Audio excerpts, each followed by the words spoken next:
TV का जीवन असली नहीं होता और जिंदगी टीवी सीरियल की तरह नहीं होती। असल जीवन में सिर्फ और सिर्फ काम होता है। क्या आपने कभी देखा है कि टीवी पर हमर, जगुआर, BMW, फेरारी जैसी गाड़ियों का विज्ञापन आता हो? नहीं, क्योंकि जो इन सब को रखने की हैसियत रखते हैं उनके पास टीवी देखने का समय नहीं होता। अगर आप तेज चलना चाहते हैं तो अकेले चलिए, लेकिन अगर आप दूर तक चलना चाहते हैं तो साथ साथ चलिए। हम सभी के पास समान योग्यता नहीं है, लेकिन हमारे पास अपनी प्रतिभा को विकसित करने के लिए समान अवसर हैं। मैं सही फैसले लेने में विश्वास नहीं करता। मैं फैसले लेता हूं और फिर उन्हें सही साबित कर देता हूं। लोहे को कोई नुकसान नहीं पहुंचाता, यह काम खुद उसका ही जंग कर सकता है। ठीक उसी तरह किसी व्यक्ति को उसकी मानसिकता के अलावा कोई और नष्ट नहीं कर सकता। जीवन में आगे बढ़ने के लिए उतार चढ़ाव बेहद जरूरी है। यहां तक कि ECG में भी एक सीधी रेखा का मतलब है कि हम जीवित नहीं हैं। अगर लोग आप पर पत्थर फेंकते हैं तो पत्थरों का उपयोग अपना महल बनाने में कर लें। आपको अभी अपने शिक्षक सख्त और डरावने लगते होंगे, क्योंकि आपका अब तक बॉस नाम के प्राणी से पाला नहीं पड़ा है। हर व्यक्ति में कुछ विशेष प्रतिभाएं होती हैं, इसलिए सफलता पाने के लिए अपने गुणों की पहचान करनी चाहिए।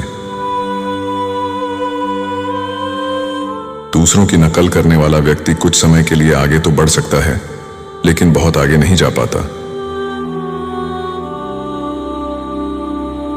हम सभी इंसान हैं, ना कि मशीन, इसलिए अपने जीवन में आनंद लाएं, गंभीरता नहीं। सत्ता और धन मेरे दो प्रमुख सिद्धांत नहीं हैं। अच्छी पढ़ाई करने वाले और कड़ी मेहनत करने वाले अपने दोस्तों को कभी मत चिढ़ाओ। एक समय ऐसा आएगा तुम्हें उनके नीचे काम करना पड़ सकता है। जिस दिन मैं उड़ान नहीं भर पाऊंगा वो मेरे लिए एक दुखद दिन होगा। अपना जीवन उतार चढ़ाव से भरा रहता है, इसकी आदत बना लो। कॉलेज की पढ़ाई के बाद 5 आंकड़े वाली सैलरी के बारे में मत सोचना। एक रात में कोई प्रेसिडेंट नहीं बनता, इसके लिए अथक मेहनत करनी पड़ती है। लोग तुम्हारे स्वाभिमान की तब तक परवाह नहीं करेंगे जब तक कि तुम खुद को साबित करके नहीं दिखा देते। तुम्हारी गलती सिर्फ तुम्हारी है, तुम्हारी असफलता सिर्फ तुम्हारी है। किसी को दोष मत दो, अपनी इस गलती से सीखो और आगे बढ़ो। तुम्हारे माँ बाप तुम्हारे जन्म से पहले इतने नीरस और उबाऊ नहीं थे जितना तुम्हें अभी लग रहा है। तुम्हारे पालन पोषण में उन्होंने इतने कष्ट उठाए कि उनका स्वभाव बदल गया। सांत्वना पुरस्कार केवल स्कूल में देखने को मिलता है। कुछ स्कूलों में तो पास होने तक परीक्षा दे सकते हैं, लेकिन बाहर की दुनिया के नियम अलग हैं। वहां हारने वाले को मौका नहीं मिलता। जीवन के स्कूल में कक्षाएं और वर्ग नहीं होते हैं। वहां महीने भर की छुट्टी नहीं होती और कोई सिखाने वाला शिक्षक भी नहीं होता। वहां सब कुछ आपको खुद करना पड़ता है। मैं हमेशा से भारत के भविष्य की संभावनाओं के बारे में बहुत आश्वस्त और बहुत उत्साहित रहा हूं। मुझे लगता है कि यह महान क्षमता वाला एक महान देश है। मुझे अपने देश पर गर्व है, लेकिन हमें जातिवाद और सांप्रदायिकता से मुक्त एक अखंड भारत बनाने के लिए एकजुट होने की जरूरत है। हमें सभी के लिए समान अवसर वाले भारत का निर्माण करने की आवश्यकता है। अगर हम अपने नजरिए को ऊंचा रखते हैं और निरंतर विकास, समृद्धि और समान अवसर लोगों तक पहुंचाते हैं, तो हम वास्तव में महान राष्ट्र हो सकते हैं।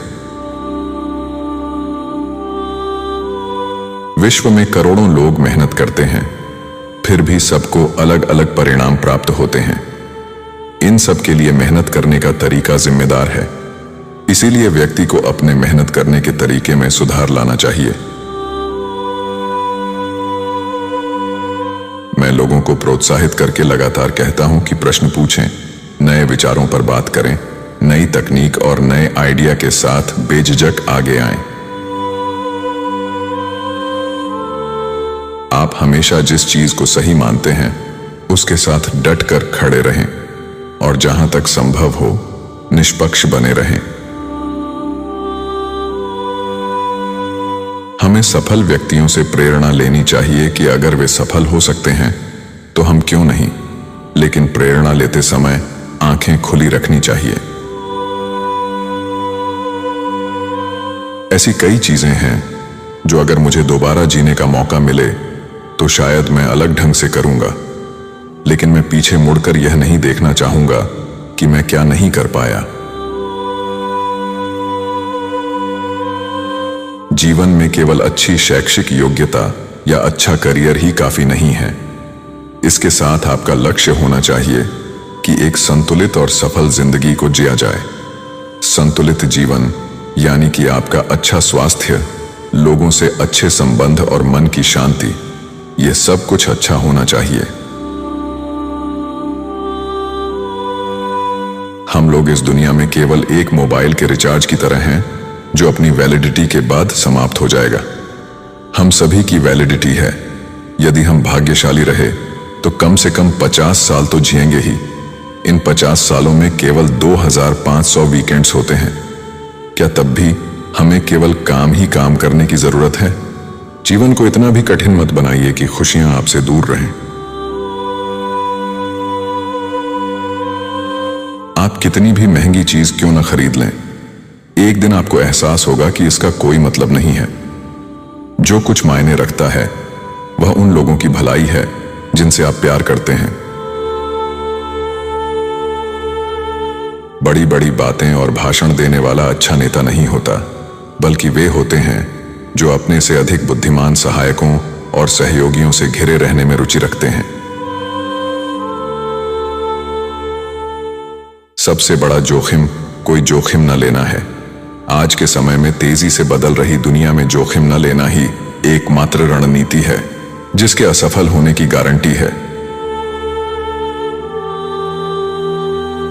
जीवन में जब भी कभी चुनौतियों का सामना करना पड़े तो उससे पीछे ना हटें, बल्कि दृढ़ शक्ति के साथ उसका सामना करें, क्योंकि वे सफलता की आधारशिला हैं। दूसरों के साथ अपनी बातचीत में दया, सहानुभूति और करुणा की शक्ति को कभी कम न समझें।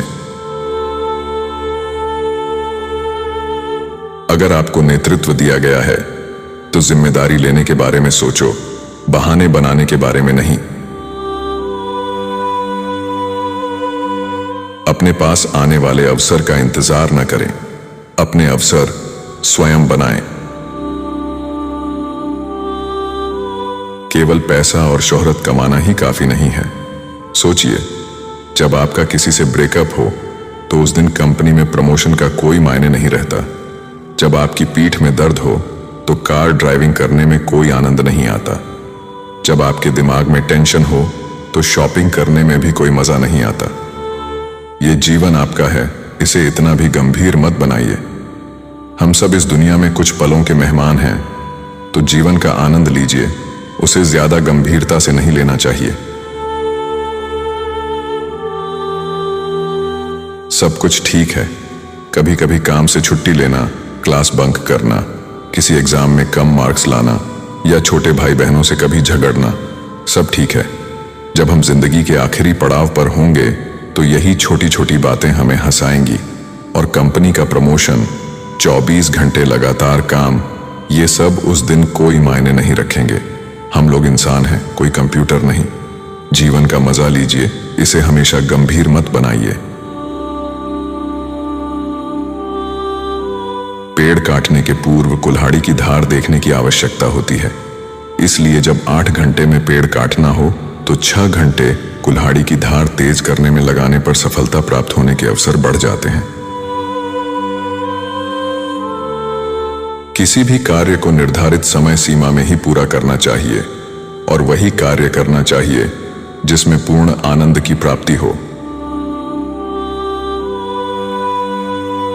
जो व्यक्ति बहुत सफल हैं, मैं उनकी प्रशंसा करता हूं, लेकिन अगर वह सफलता लोगों के साथ निष्ठुरता और क्रूरता से हासिल की है तो मैं उस व्यक्ति की प्रशंसा तो कर सकता हूं, लेकिन इज्जत नहीं।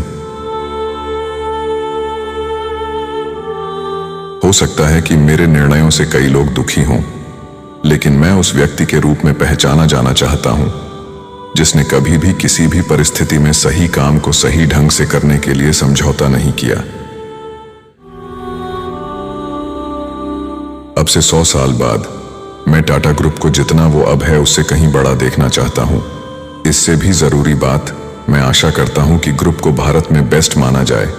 जिस तरीके से हम ऑपरेट करते हैं उसमें बेस्ट, जो प्रोडक्ट्स हम देते हैं उसमें बेस्ट, और हमारे वैल्यू सिस्टम्स और एथिक्स में बेस्ट। इतना कहने के बाद मैं आशा करता हूं कि 100 साल बाद हम अपने पंख भारत से कहीं दूर तक फैला पाएंगे। मेरे पास 2 या 3 कारें हैं जो मुझे पसंद हैं, लेकिन आज के समय में फेरारी सबसे बेहतरीन कार है जो मैंने चलाई है, खासकर उसकी प्रभावशाली बनावट के हिसाब से। मैं निश्चित रूप से राजनीति में नहीं शामिल होऊंगा। मैं एक साफ सुथरे बिजनेसमैन के तौर पे याद किया जाना पसंद करूंगा, जिसने पर्दे के पीछे कोई चालबाजी नहीं की और जिसने पर्याप्त सफलता हासिल की। यदि ये सार्वजनिक जांच की कसौटी पर खरा उतरता है तो इसे करो। अगर ये सार्वजनिक जांच की कसौटी पर खरा नहीं उतरता है तो इसे मत करो। मैं उनके बाद आया जिनकी उपलब्धियां बहुत बड़ी थीं। मिस्टर JRD टाटा भारतीय बिजनेस कम्युनिटी में लीजेंड थे। वह 50 सालों तक टाटा संगठन के शीर्ष पर बने रहे। आपने लगभग यह सोचना शुरू कर दिया था कि वह हमेशा के लिए रहेंगे। मैं कहूंगा कि एक चीज जो मैं अलग ढंग से करना चाहता हूं वो है और अधिक आउटगोइंग होना। मैं 4 बार शादी करने के बहुत करीब पहुंच गया था और हर बार मैं किसी न किसी डर की वजह से पीछे हट गया।